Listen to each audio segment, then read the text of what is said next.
indah bersamamu selamanya. Selamanya ku rindu bersatu denganmu.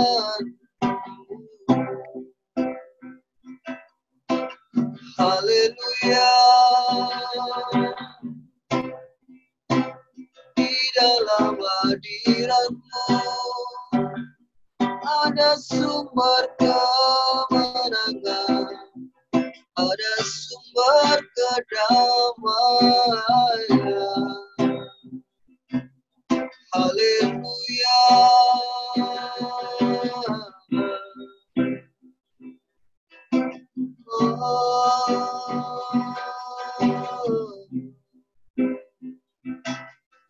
Haleluya.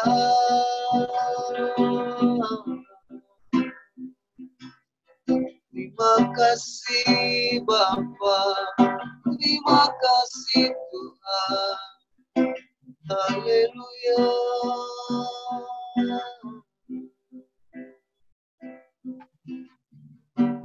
Terima kasih Tuhan. Terima kasih.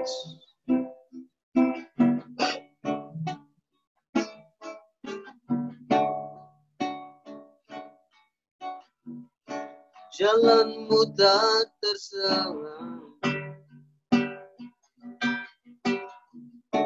oleh setiap hati kami. Namun satu hal ku percaya, ada rencana yang indah, tiada terduga kasih-Mu. Heran dan besar bagiku arti kehadiran-Mu selalu nyata di dalam hidupku. Penyertaan-Mu sempurna, rancangan-Mu penuh damai, aman dan sejahtera walau di tengah badai. Ingin ku selalu bersama, rasakan keindahan arti kehadiran Tuhan. Jalan-Mu tak terselami oleh setiap hati kami. Namun satu hal ku percaya, ada rencana yang indah, tiada terduga kasih-Mu. Heran dan besar bagiku arti kehadiran-Mu selalu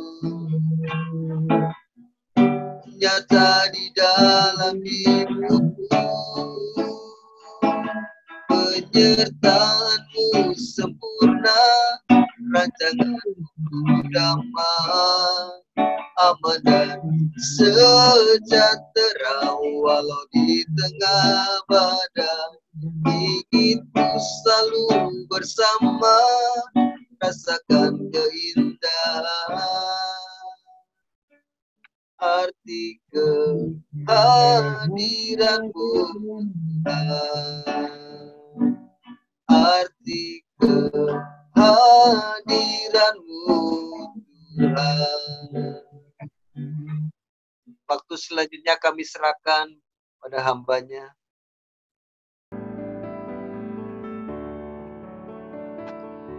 Di nama Tuhan, Bapak Ibu, sebelum kita lanjutkan untuk Mendengar firman Tuhan, kita berdoa terlebih dahulu. Bapak, terima kasih Tuhan Yesus buat setiap waktu yang sudah diberikan buat kami. Terima kasih juga buat malam hari ini Bapak. Biarlah kami malam hari ini Tuhan, hati sepikir Tuhan sepakat di dalam ibadah doa malam ini Tuhan. Walaupun beberapa orang yang ada Tuhan hadir malam hari ini, Tuhan Kau juga ada di tengah-tengah kami. Memberkati setiap kami, mengurapi setiap kami. Biarlah Tuhan firman yang akan kami sampaikan ini Tuhan adalah daripada-Mu ya Bapa. Boleh menguatkan setiap kami Bapa. Berkatalah atas kami Roh Kudus, kami hanya mengandalkan kuasa-Mu. Terima kasih dalam nama Tuhan Yesus. Haleluya. Amin. Shalom Bapak Ibu. Shalom. Puji Tuhan. Ya, sebelumnya saya ucapkan terima kasih jika saya diberikan kesempatan malam hari ini untuk berbagi firman Tuhan. Sama-sama kita belajar firman Tuhan malam hari ini yang terambil di dalam kitab Daniel. Kita buka Daniel 6. Satu perikop ya Bapak Ibu ya. Satu perikop tapi kita nggak baca semuanya. Saya yakin ini Bapak Ibu sudah tahu kisahnya tentang Daniel yang di gua singa. Kita baca, saya bacakan aja ayat 1 sampai 4 ya Bapak Ibu. Daniel 6 ayat 1 sampai 4, demikian firman Tuhan. Gua singa, Darius orang Media menerima pemerintahan ketika ia berumur 62 tahun. Lalu berfirmanlah Darius, lalu berkenanlah Darius mengangkat 120 wakil-wakil raja atas kerajaannya mereka dan ditempatkan di seluruh kerajaan. 3. Membawai mereka diangkat pula 3 pejabat tinggi dan Daniel adalah salah satu dari ketiga orang ini. Kepada merekalah para wakil-wakil raja harus memberi pertanggungan jawab supaya raja jangan dirugikan. Ayat yang keempat, maka Daniel itu melebihi para pejabat tinggi dan para wakil raja itu karena ia mempunyai roh yang luar biasa. Dan raja bermaksud untuk menempatkannya atas seluruh kerajaannya. Puji nama Tuhan. Bapak Ibu, tema malam hari ini saya kasih judul setia sampai akhir. Kita tahu ya, Daniel ini adalah orang luar biasa, hamba Allah yang luar biasa. Hamba Allah yang luar biasa, di mana Tuhan mengurapi luar biasa dengan segala hikmat yang dahsyat. Bisa mengartikan mimpi, bisa segala sesuatu, raja bertanya apapun, dia bisa menjawab dan bisa mengartikannya. Karena itu raja ini sangat mengerti si Daniel ini ya, luar biasa. Tapi kita juga tahu ceritanya bahwa Daniel di tengah-tengah hidupnya yang penuh dengan kebenaran ini, setia kepada Tuhan, taat kepada Tuhan, beribadah yang di sini dikatakan 3 kali sehari, saudara. Bayangkan. Jadi dia itu tekun orangnya, tidak bercacat celah. Tapi di dalam kebenarannya, kehidupannya yang benar, beribadah kepada Tuhan, di situ justru dia tersandung. Ya, dia yang terpilih sebagai 3 wakil yang membawai 120 orang, tapi justru di situ dia ditentang oleh 120 plus 2 orang rekannya sendiri untuk menjatuhkan dia. Karena apa? Karena iri karena Daniel ini sangat dikasihi oleh raja. Bapak Ibu, kita bisa baca di ini ya, di ayat ini, ayat 5 dan 6 itu mulai ada konspirasi. ada kesepakatan untuk menggulingkan Daniel, dan 120 orang plus 2 ini bersepakat untuk membujuk-bujuk raja supaya raja ini mengeluarkan satu perintah yang dimana Daniel tidak bisa untuk meluluskannya, yaitu menyinggung soal imannya. Dan akhirnya jatuhlah di situ Daniel ya. Kita baca ya. Saya bacakan aja ayat 5-6. Kemudian para pejabat tinggi dan wakil raja itu mencari alasan dakwaan terhadap Daniel dalam hal pemerintahan, tetapi mereka tidak mendapati alasan apapun atau sesuatu kesalahan, sebab ia setia dan tidak ada didapati sesuatu kelalaian atau sesuatu kesalahan padanya. Ayat yang ke-6, maka berkatalah orang-orang itu, kita tidak akan mendapat suatu alasan dakwaan terhadap Daniel ini, kecuali dalam hal ibadahnya kepada Allahnya. Ya, saudara, kita lihat ya. Orang yang beribadah dengan setia seperti Daniel ini aja, godaannya bukan di masalah pemerintahan, tapi justru di ibadahnya itu dia akan dijatuhkan. Kemudian kita baca lagi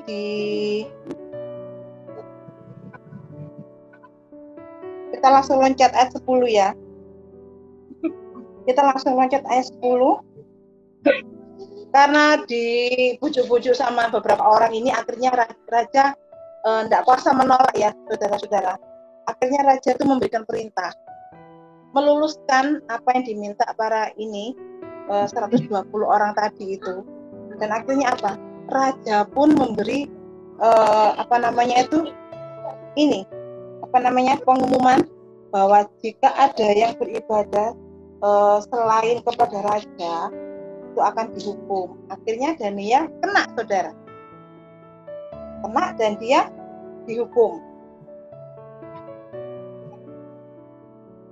Tapi yang membuat saya agak lega itu ya, ketika dia dihukum dan dimasukkan ke gua singa. Saya baca ini luar biasa. Saya tuh terharu tuh malah kepada si raja ini. Ternyata raja ini sangat mengasihi Daniel. Dia tuh malah nggak bisa tidur.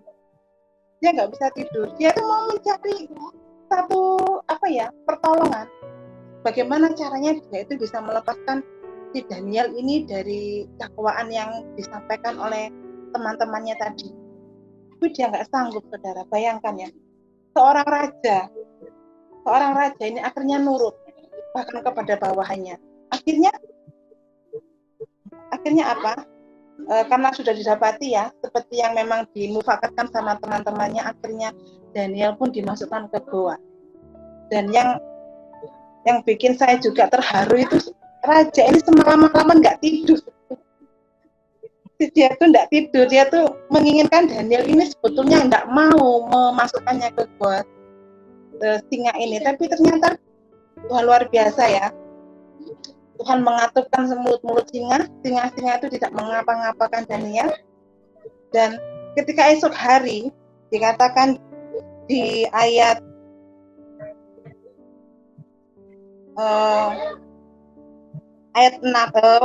21 sampai 24 itu dikatakan bahwa Daniel selamat. Pagi-pagi sekali si raja ini nginceng, saudara, ke sumur itu, ke gua itu. Ternyata Daniel tidak apa-apa. Dan herannya lagi, terharunya lagi saya, loh, si raja ini bersukacita sekali kalau Daniel itu masih hidup. Puji nama Tuhan ya, luar biasa ya. Kisah ini menginspirasi sekali. Saya melihat bahwa ternyata orang yang hidup dalam kebenaran firman Tuhan pun bisa dijatuhkan, Bapak Ibu, bisa dimanfaatkan. Kesalehan kita, kedekatan kita dengan Tuhan itu juga bisa dibuat alat untuk menjatuhkan kita. Tapi puji nama Tuhan, Daniel setia sampai akhir. Dia pun tidak mikir nyawanya. Bohlah, matilah, sudahlah. Yang penting dia tuh imannya tetap kepada Tuhan, tetap setia sampai akhir. Puji nama Tuhan, Bapak Ibu, lewat cerita ini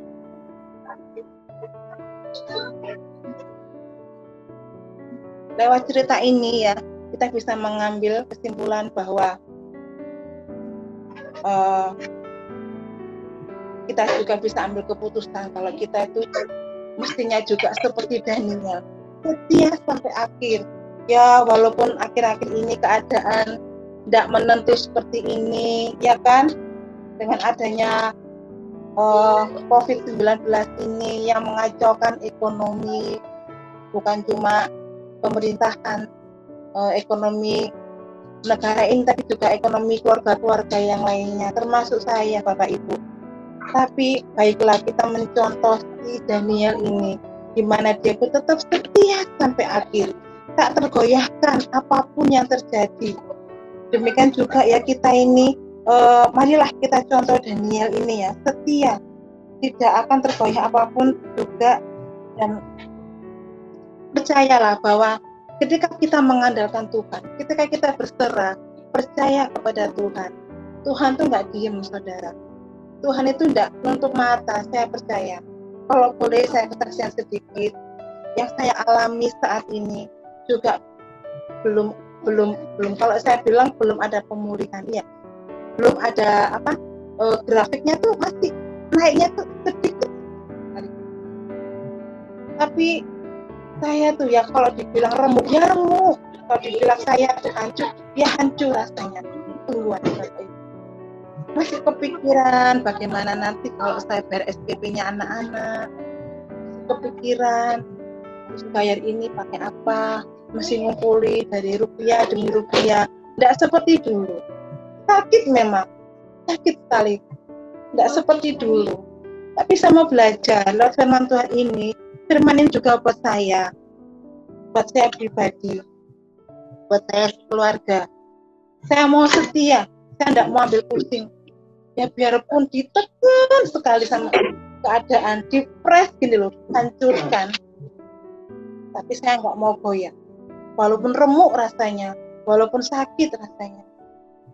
Tapi saya percaya bahwa Tuhan itu tidak tidur. Saya percaya Tuhan itu tidak diem. Kalau Tuhan diem, bukan berarti dia tidak nolong. Ya kan? Seperti Daniel.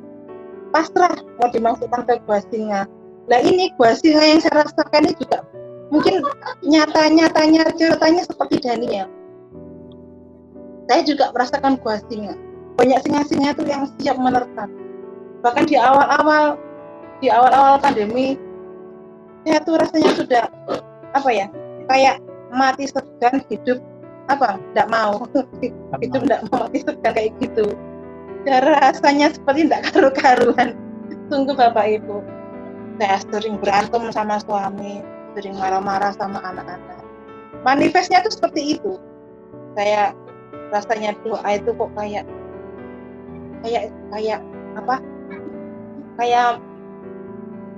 kenanya itu kayak ke dinding gitu loh. Kayak langit tuh kayak membatu.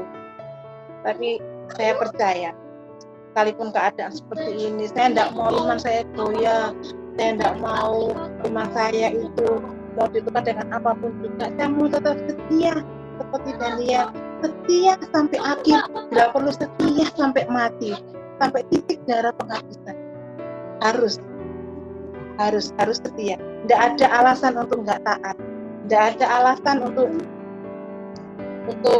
tidak setia, untuk menjual iman atau segala macam. Tidak ada alasan. Seperti yang disampaikan sama Pak Lauren minggu kemarin di Korintus 2 Korintus 4:17, di Korintus yang mengatakan bahwa pencobaan-pencobaan yang kamu alami itu pencobaan biasa. Biasa loh. Ini pencobaan biasa. Bukan pencobaan yang luar biasa. Walaupun saya merasakan luar biasa, tapi firman Tuhan bilang, ini cobaan yang biasa. Sanggup kamu menanggungnya. Sanggup. Karena Tuhan yang memberi kekuatan. Asalkan kita tetap di jalannya Tuhan. Bisa kita melewati itu semuanya. Saya juga ingat di satu ayat di dalam 2 Korintus 4 ayat 17 yang mengatakan, sebab penderitaan ringan yang sekarang ini mengerjakan bagi kamu kemuliaan kekal yang melebihi segala-galanya. jauh lebih besar daripada penderitaan kami. Firman Tuhan sekali lagi bilang penderitaan itu yang sekarang ini ringan, saudara. Bayangin, ini yang ngomong Alkitab sendiri, ringan. Tadi dikatakan pencobaan biasa, sekarang penderitaan ringan. Puji nama Tuhan. Artinya kalau ringan kita bisa melewatinya. Diambil benang merahnya aja, berarti kita bisa melewatinya. Karena apa? Ringan, alias enteng, kecil. Istilahnya tuh orang sini kecil. Jadi malam hari ini kita belajar bahwa apapun yang terjadi, kondisi yang nggak menentu sekarang ini, entah sampai kapan kita nggak tahu. Kita berharap cepat selesai. Tapi dengan meredanya virus ini, belum tentu juga perbaikan ekonomi itu cepat. Kayak dulu gitu. Harus kan proses ya, bertahap gitu. Tapi tetaplah percaya bahwa Tuhan itu tidak tinggal diam. Asal kita seturut dengan firman-Nya, kita enggak keluar dari jalur firman Tuhan, saya tidak percaya. Dan satu lagi, setia sampai akhir. Karena pada akhirnya adalah Tuhan yang akan melepaskan kita dari semua jerat apapun juga. Itu loh Bapak Ibu, luar biasanya seperti itu. Tidak rugi kalau kita derek Gusti Yesus, itu tidak rugi. Ketok aneh dulu waktu didengung-dengungkan orang yang bertobat, katanya itu gitu, tidak ada masalah. Oh no, bukan tidak ada masalah. Masalah tetap ada. Selagi kita bernafas, itu masalah tetap ada. Selagi kita masih bangun pagi, kita melek mata, itu masalah masih menyertai kita. Tapi bagaimana cara kita, kemudian sikap kita untuk mencerna masalah itu, bagaimana cara kita memahami masalah itu, dan bagaimana cara kita untuk membawa masalah itu di bawah kaki Tuhan. Saya percaya Bapak Ibu, tidak ada mustahil, keajaiban pasti terjadi. Kemarin waktu Pak Cornelis dapat kerjaan itu, sebelumnya kan posting ya, ini Pak Cornelis tidak hadir ini ya, yang membutuhkan ini. Sama seperti suami saya, bahkan sudah ratusan CV yang di lamaran yang diajukan sudah banyak. Loh kok Pak Cornelis ini kok dapat duluan? Oh puji Tuhan, mungkin bentar lagi nih suami saya ini dapat kerjaan.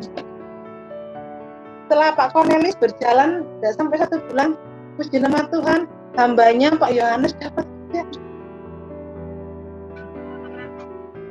Ini tanda-tanda yang baik bahwa nantinya pasti giliran saya akan datang.